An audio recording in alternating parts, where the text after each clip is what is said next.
Hello and welcome back to the channel. Today I'm going through the best tips for beginners in Coral Island. If you don't know what Coral Island is, you probably just started.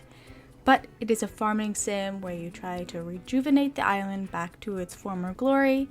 You have many things to do, such as mining, foraging, diving, cleaning up the oil from the recent oil spill, and of course, the farming. Starting off with settings. You can change a couple of things depending on what gameplay you want. The first one I suggest changing is the game time. It can change how long your days will last. 100 is about 20 minutes, 50 is about 40 minutes. I play around 60 to 70%, giving me 30-minute days. It basically means I don't have to wait for shops to open, at least for too long.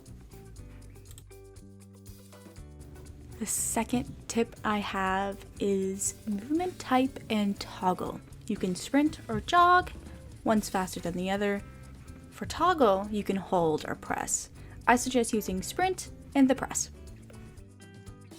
Now for the final tip in settings. This one is for the people who don't like combat. Guess what? You can turn off the mobs, well, a little bit. They still spawn, but you can turn the combat mode to hit to aggro, meaning you gotta start the fight first.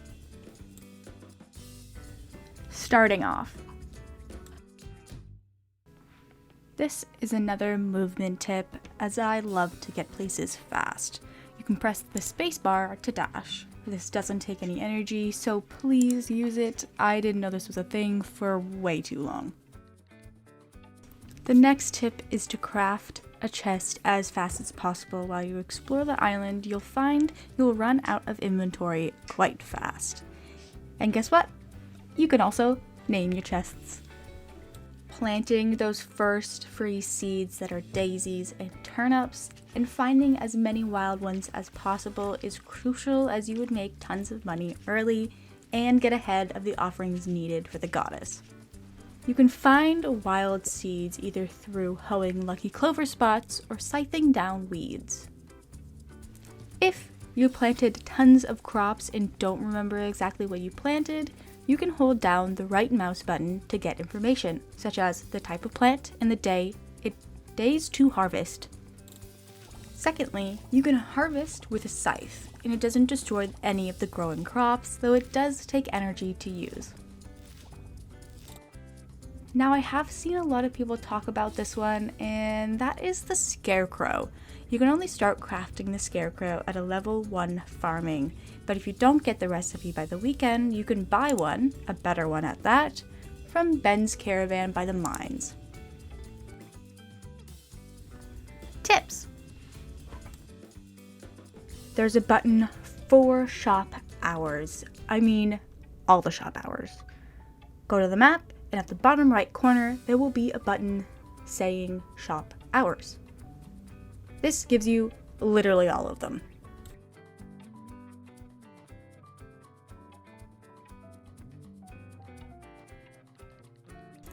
Now, the same applies to townies. They also have a button found in their relationship tab, but the only downside is that you need to know them to know their location, and that's pretty fair.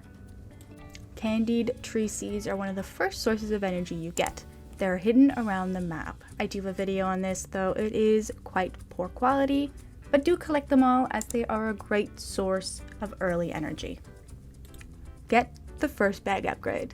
The upgrade is only $500 and is very easy to get early on. All you need to do is basically forage for the whole day. This completes your second inventory slot, letting you change rows with Q and R.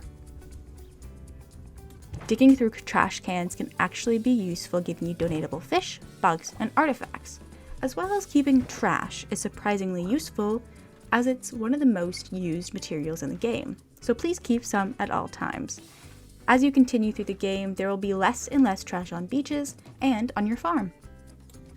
Now, the last tip I have for you is a classic one, and that is to keep 1 or 2 of each item, as there is a museum and a shrine, and you'll never know what you need to donate or offer, especially when you don't have access to them yet in the first couple of days of playing. If you found this helpful, please leave a like, and if you want me to touch on any other topics, comment them below, and bye! Maybe see you next time!